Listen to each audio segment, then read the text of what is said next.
اور نور کو زوال نہیں. بچے بچے کی زبان پر وہ پھر یہ الہامی جملے ہوتے ہیں. غالب نے کہا تھا کہ غالب صغیر خامہ نوائے سروش ہے. یہ جو قلم کی سرسراہٹ کاغذ پر ہے یہ سرسراہٹ نہیں ہے بلکہ یہ فرشتے کی آواز ہے. آتے ہیں غیر سے مضامین خیال میں. اور میر نے کہا کہ بادل سے چلے آتے ہیں مضامین میرے آگے. یعنی بادلوں کی طرح جب میں کسی موضوع پر وقت کشا ہوتا ہوں تو مضامین میرے آگے یوں آتے ہیں جیسے بادلوں کے ٹکڑے آتے ہیں.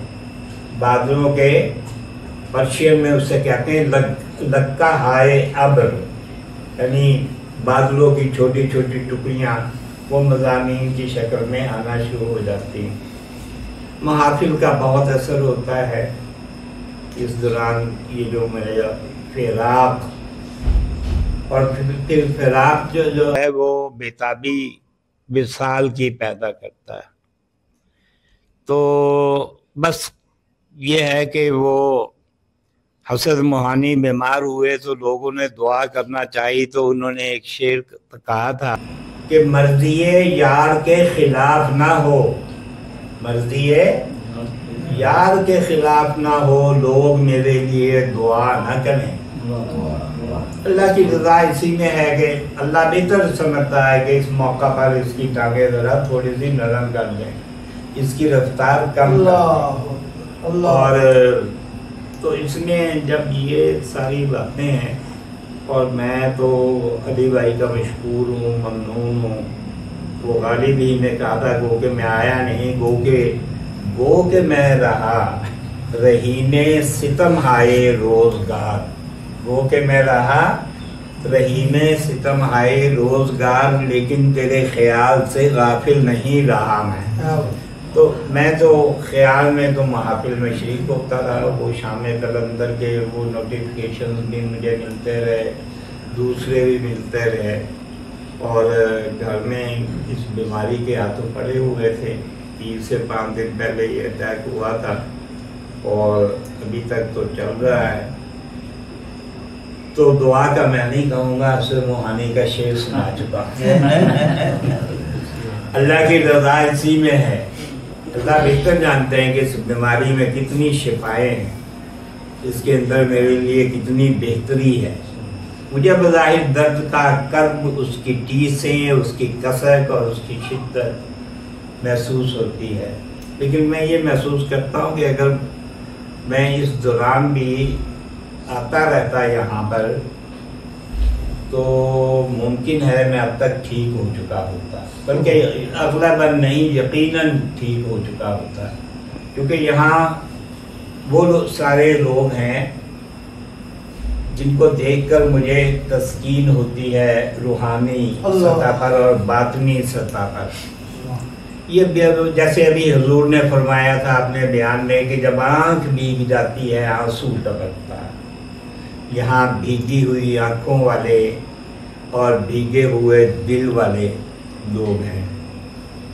فارسی کے ایک شاعر نے کہا تھا، کیونکہ بیماری کا ذکر چل رہا ہے تو مجھے اچانک یاد آ گیا اور اسی محفل کے حوالے سے وہ مجھے یاد آ گیا کہ این نسخہ از بیاض مسیحا نوشتہ ایم. این نسخہ از بیاض مسیحا نوشتہ ایم، روئے نکو معالجہ عمر کوتاہ است. کہ یہ نسخہ میں نے مسیح علیہ السلام کی بیعت سے لے لیا ہے. وہ نسخہ کیا تھا؟ روئے نکو معالجہ عمر کوتاہ است، کہ خوبصورت چہرہ جو ہے وہ عمر کوتاہ کا ایک علاج. خوبصورت محفل آقا کائنات صلی اللہ علیہ وسلم نے 2 ہی قسم کی دعائیں مانگی ہے. یا تو ایک میں سوال کیا ہے اللہم انی اسألک من فضلک و رحمتک، اللہم انی اسألک العفو والمعافاۃ فی الدنیا والآخرہ، اللہم انی اسألک علما نافعا ورزقا طیبا وعملا متقبلا